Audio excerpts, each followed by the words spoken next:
Hi, everybody. My name is Rhonda, as you know, and I'm a 60 scoop survivor. Now, recently, on one of my TikToks, when I was talking about it, somebody commented about me telling the truth about the 60 scoop and my part in it. Now, it was meant as derogatory because this individual was trying to question my truth. Well, recently, I just received my entire document, my dossier file from the Children's Aid Society. And there was proof within it that I was scooped right from the very beginning. Now, I want to tell you, sometimes people think, yes, part of the 60 scoop was, yes, where they went in and they took children out and they, the police took them and did this out west. Yeah, that did happen, and it did happen that way. But another way it happened is a young mother would be identified and they would be brought in. They would go in for help or do something, and they'd be identified as Métis or First Nations or Inuit, and that child would become, they would be marked, and then they would slowly, over several months, manipulate that young mother into thinking that she had to give the baby up or making a decision for her to give the baby up, by telling her that she couldn't do it, she couldn't make it, there was no encouragement, manipulating her and cohering her into giving that child up for adoption. And in 1967, that's what happened to me. Now, that is my truth. That is my documented truth. And I don't believe anybody has the right to question that truth. So, if you're somebody who thinks, questions what somebody is saying about their truth when it comes to the 60 scoop or any of those things, you need to change your attitude. You need to get on a different wavelength, because my truth and the other person, somebody else's truth, is their truth, and it is their choice to speak about. And this individual met my aunt and my grandmother and my mother maybe once, and met my aunt twice. And it wasn't until I spoke to my aunt and showed her the documents, she agrees with me. So it is not something I made up. It's not something that, because I wanted to sound good. Do you think I really wanted to be scooped? Do you think I didn't want to? And when all is said and done, my culture was still stolen from me, because I didn't find out that I was Métis until I was 20 years old, when I found, 3 weeks before my 20th birthday, when I found so it was a little bit earlier than that. 2 months before I found my birth mother, before my son was born.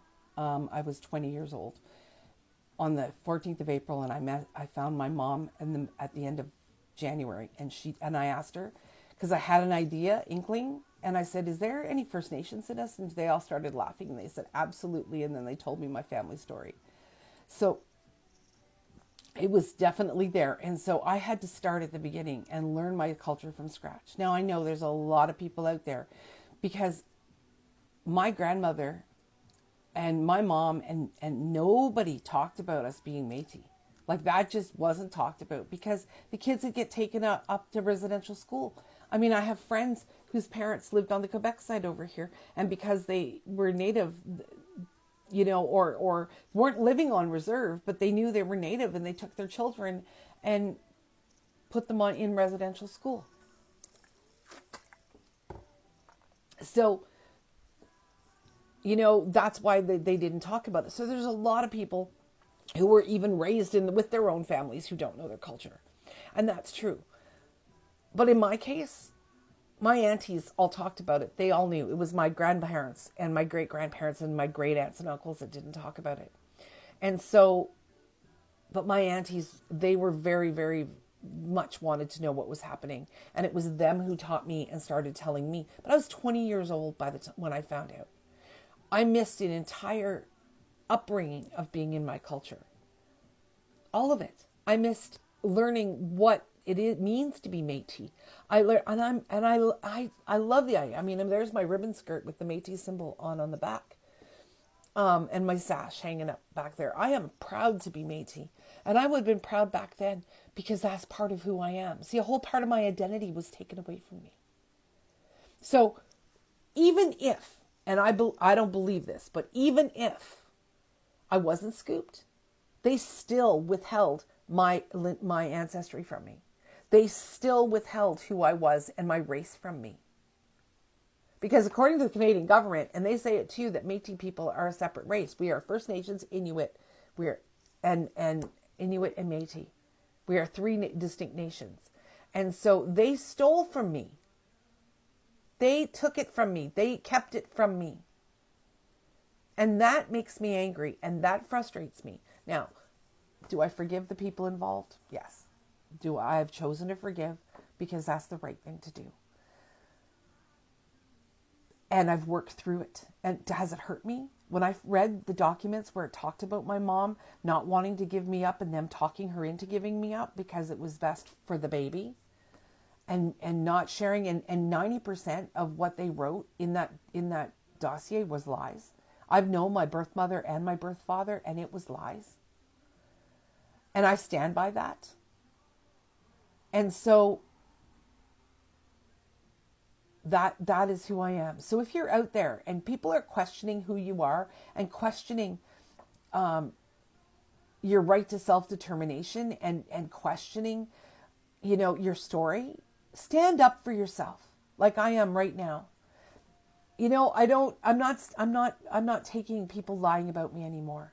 I'm not doing that. This is my truth. This is who I am. This is what happened. This is my story. It took time to uncover all the pieces. And I finally uncovered all the pieces. And I'm grateful that I was placed in a home, that I was loved very deeply and treasured and looked after. A lot of people didn't have that option. I know my poor brother one of my brothers grew up in foster care, and it was not a pleasant place for him to be. One of my biological brothers. And for that, my heart goes out to him. My family was devastated by everything that happened. See, my mom, I was taken or given up. My mom suffered consequences to that. And it damaged her emotionally for giving me away when she didn't want to. She had nightmares about giving me away. That's how bad it was. So she was talked into it. It was not something that was voluntarily done between the sorry, I just had a brain fart. Between the military and Family and Children's Services, because my grandfather was military. This is what happened. So it is a very, very difficult scenario. And the one thing I want to say too is that all these things happen, the church with the residential schools, everything, all these things happen in the name of God. But I want you to know that God had nothing to do with it.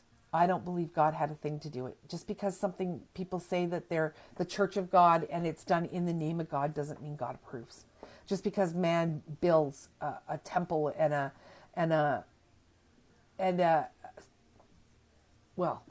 palace, the Vatican's a palace, to itself does not make it God ordained.